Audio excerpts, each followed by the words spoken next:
Hi everybody, so this is Mr. Castro in another theory lesson.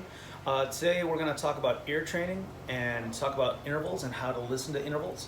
An interval is the space between two notes. Similar to when you're on the field and you have space between you, that's called an interval. Well, we put the space between two notes, it's the same thing. Intervals can be very close together and that makes them sound very, very dissonant. And then there's intervals, as they spread a little bit further apart, they become consonant, which is more pleasant to listen to. Dissonant makes a sound that some people might consider unpleasant. And then consonant makes it sound a little bit more pretty. For example, if I play two notes together and they're really close together, you'll get a dissonant sound. If I play them a little bit further apart, they start to sound a little bit more consonant. And I spread them apart even more. But then as you spread them apart, it starts to get dissonant again, and it starts to sound dissonant, but just from farther away.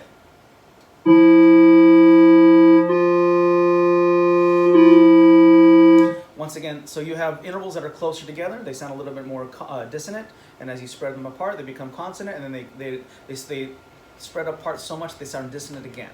Okay, so today we're going to talk about a couple of intervals. We're going to cover 4 today. The first interval I want to cover is the perfect fifth. The perfect fifth is the space between, if I'm going to give an example, if I draw a staff here real quick. The space between a C and a G, that's a fifth. Because that's, if I go from C, that's 1, 2, 3, 4, and 5. So that's a fifth, okay? That sounds very much like this.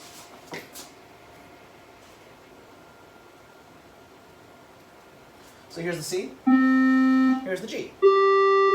So if you put them together, that's what a fifth sounds like, and it's a very consonant sounding interval. There are 2 ways you can play that. You can do it broken, or you can do it stacked, where they're played both together. That's ascending. This is ascending when it goes up. Here's descending. So that doesn't matter because all that matters is the space between the 2 notes. Whether it's going up or going down doesn't really matter. All you have to think about is the space between those 2 notes. Okay? So the easiest way, here I'll just do this right here just for clarity. So this, when the interval's going up and you hear the low note first, that is ascending. And when you hear that, the top note first, then it goes down, that is descending.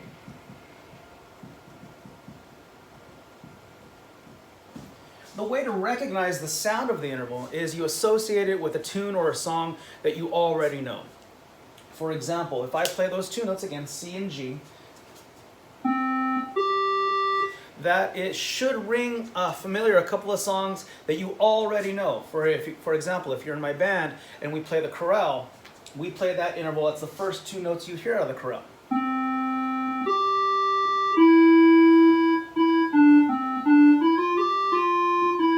But here, those first 2 notes is a perfect fifth. See if you could hear it on your own. If you heard that on your own, that means you're starting to develop your ear. Okay? All right, so here are some songs that we can associate with a perfect fifth.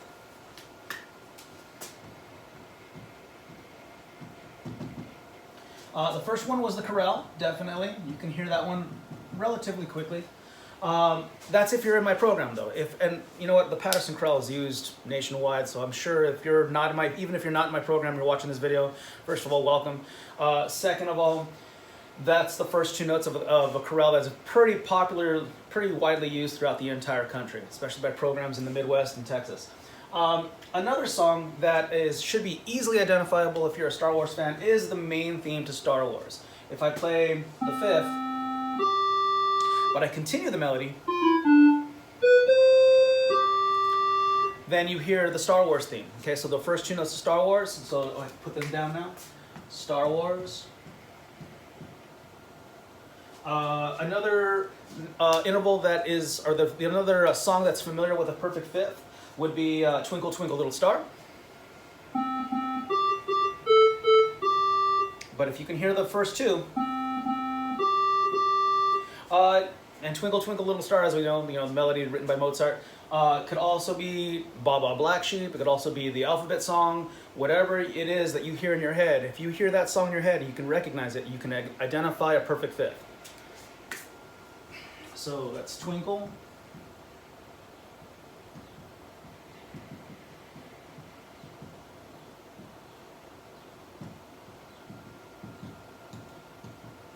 Baa Baa Black Sheep, Twinkle Twinkle Little Star.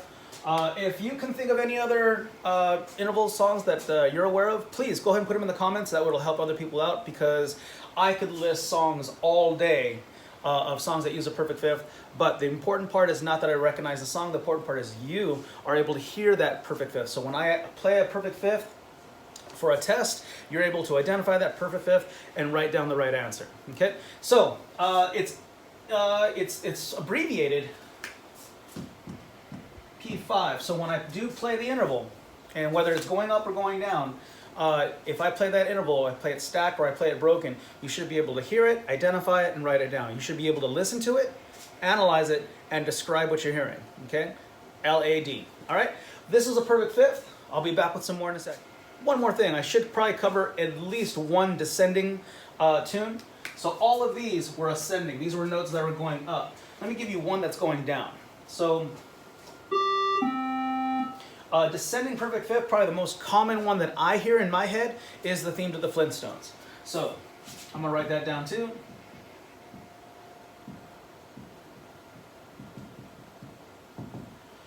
Flintstones, if you could come up with any more descending or ascending melodies, please go ahead and put them in the comments. Don't forget to like and subscribe, and I will see you guys real soon. All right?